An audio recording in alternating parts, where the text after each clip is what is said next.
So everybody has their thing. Yeah, I don't know what it is, and it's so hard to explain to somebody that doesn't have the moves on how to get them. It's just you have to feel the beat of the music, and of course there's certain dances that are out there all the time, and you just have to practice them and learn them. But I don't know, like you said, they just don't get that gene, so there's not much we can do with that. Right. I had a friend that I used to know that he would start dancing, and I would lose my sense of rhythm by watching him. Yes. I'm not kidding. I would, the beat would be simple, like 1 and 2 and 3 and 4, and he'd just start jumping up and down to every beat, every off beat, and literally I would almost fall down. Wow. He would just suck it out of the room. So, yeah.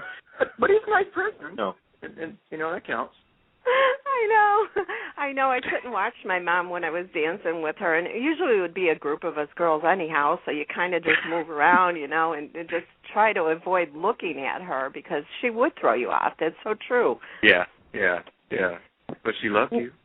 Yes. And I loved her. I still love her, even though she's gone from us now, but I love her. Yeah. Who do you hang out with in between scenes?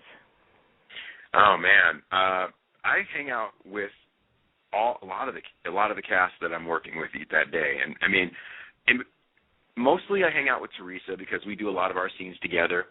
Mm-hmm. But I have, I have coffee with everybody, I have lunch with everybody. I have just hang out and chill in the green room with people that are in different scenes and stuff. It could be different people every day, but the main thing I like to do is make sure that I'm always just interacting and getting to know everybody better and stuff. I don't like to be locked away in my dressing room and stuff. Prefer to be talking with folks. I hang out with the background actors who come in, the day players, because it's interesting to me. I want to know who everybody is and what everyone's interesting to me. In this industry, everybody has their story, and I want to know it. Right. And you could end up working with somebody that you haven't worked with yet. And this way you'll know, who they are and what they do and what kind of actor or actress they are. Absolutely. Well, what I'm did looking you forward learn to from that opportunity. Yeah. Oh, sorry, go ahead. That's okay. What did you learn from being on a soap as far as any acting techniques that you didn't know before?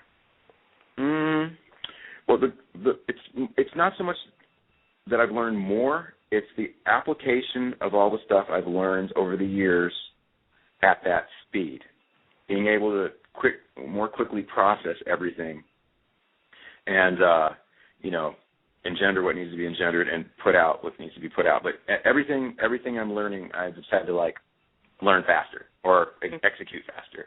That's what I learned, executing more quickly and readily and honestly. Executing at a quicker pace because a soap is a quicker pace. Right.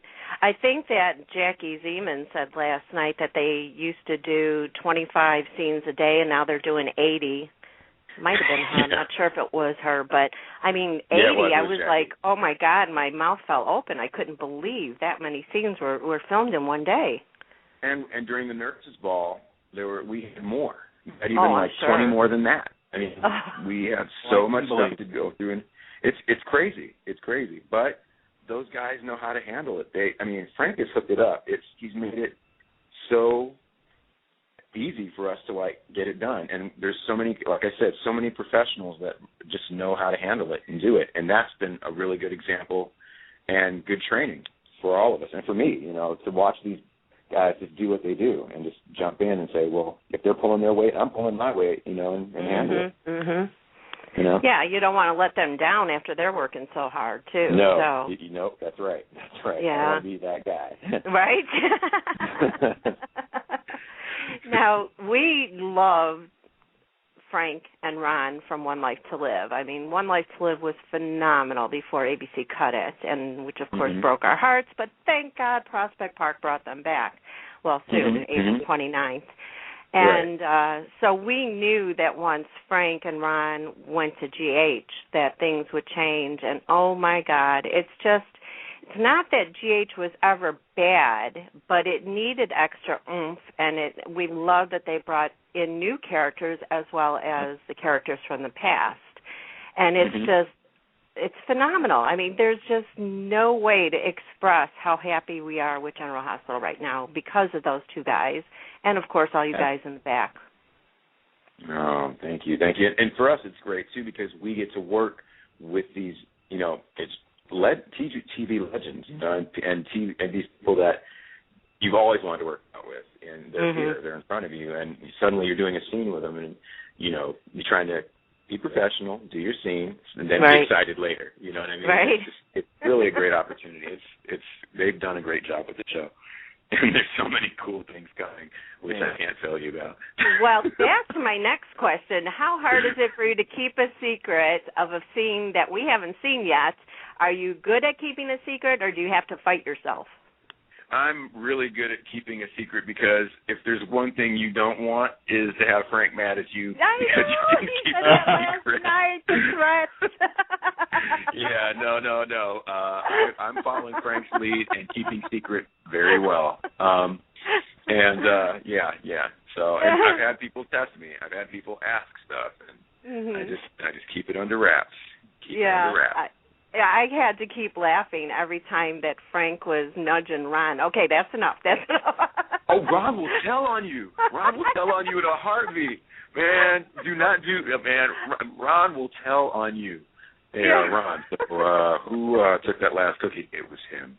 He did it. I can tell you where he took the cookie.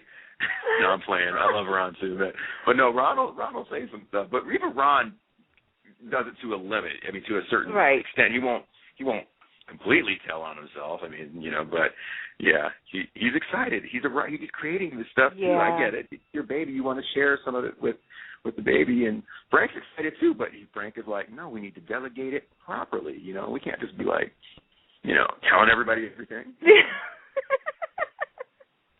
And we appreciate that though, because even though we'd love to know what's coming up, we love even more the surprises. Yeah.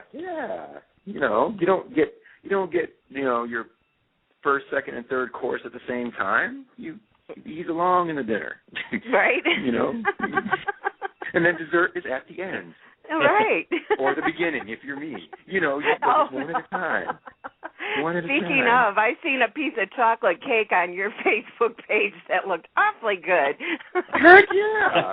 I love me some chocolate cake, and that was kind of like, well, my birthday month is coming up, and that's what I will be eating, and that kind of thing. But any of my friends, you can ask any of my friends, and they know what my MO is. They, Mark loves chocolate cake. He loves chocolate. Way too much. So, yeah. Yeah.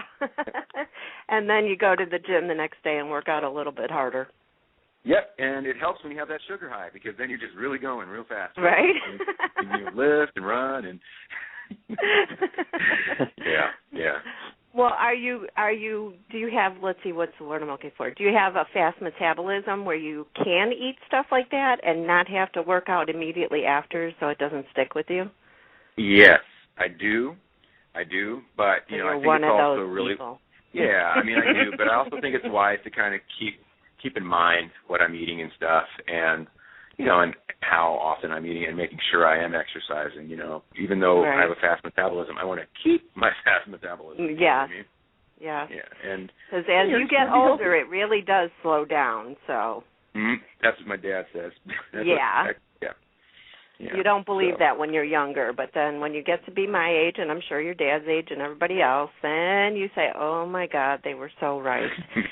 I can't stop eating this cake, though. It's so they were right, but I will not stop eating this. Oh, my gosh. Well, David, I think, has a question for you. Yeah, I do. Hey, good. Let's see. Were you totally briefed on Felix's character that he was going to have pangs for Milo in the beginning, or did you have to learn that along the way? No, it's kind of funny. I had a feeling that he was going to have a thing for Milo because even in our test material, it was alluded to when I did the screen test, it was alluded to that I had this admiration, for Magic Milo. So I knew that was going to be kind of something that came along.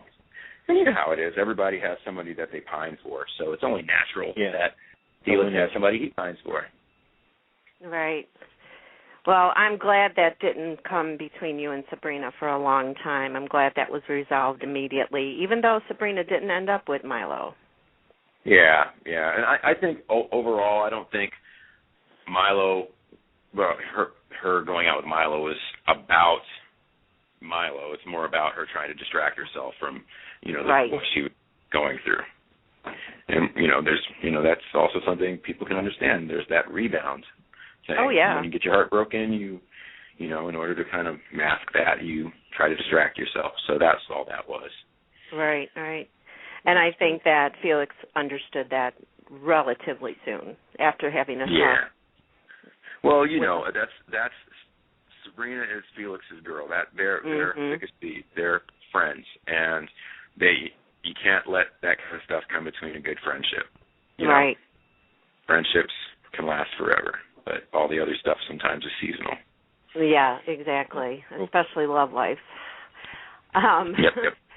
How did it feel to finally get that script that said you were going to give Sabrina that makeover that we have been waiting forever for? I mean, we knew what was under there, but come on. Actually, it's funny. Teresa and I were both excited because, like you guys, we're just like, okay, we've been talking about this. Felix has been begging her forever to have it done. And in real life, I think Felix, knowing his personality, he would have been like, no, look, this is happening.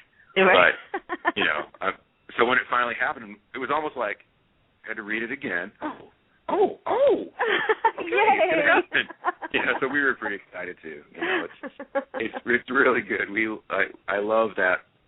I love being able to watch Teresa's character grow, and I know she loves it too. And it also helps my character to grow and move on to the next arc. Okay, we got you. You got this. We got your man here. You got everything going on. Cool. What's next? Right. So yeah, and she shares a history with the Lucy Coe character because when she first came on, she was a librarian. And she kind of had like the same thing, like Sabrina did, and then eventually got to make it over, and then there's beautiful Lucy Coe. So that was and by pretty the way, cool. I've got to do this. I'll do this in every single interview. I love me some Lynn Herring. She is so awesome. She is a consummate professional. She is a wonderful person. She's a hard worker, and she's a great example of, what I want to be on this show in terms of just a great work ethic, great actor, and so that's just an aside, a little shout out. Yeah, well, we couldn't agree with you more. When we first heard Nurses Ball, the tweets went fanatic, and all of it was Lucy Coe. You got to bring her back. Nurses Ball can't be the same without Lucy. So, thankfully that all came through. Of course, I'm sure it still would have been great, but without Lucy, it would have been definitely like a hole, a missing piece. And it would have. She was like such a great, base, great energy source. Where she goes, so the rest of everything goes. She just had such positive energy, and it's contagious. Yeah. It's totally been a pleasure working with her. Yeah, and we couldn't wait, of course, because we knew it was going to happen eventually, where she would end up on stage half naked. So, and it couldn't have been a better scene with Richard Simmons being totally, opposite of what he first was when he first was on General Hospital. He was, all right, come on, everybody, let's work out. He was a go-getter. He was positive. And here he comes back, and he's this freakazoid maniac, and he just wanted to tear Lucy apart. And I was like, what? Richard is man, that is such a good guy. He is so high energy, and he's such a generous spirit, and he was just entertaining too. We had to obviously we have to do our jobs and get the scenes done, but I could sit and watch Richard just perform all day because he is awesome. He's high energy. He has a million songs in his head. He's like a walking jukebox. Right. And not just a jukebox, but like he's walking a human YouTube. He can like call up stuff randomly. I'm like, wow, this guy's awesome, and he's such a nice person.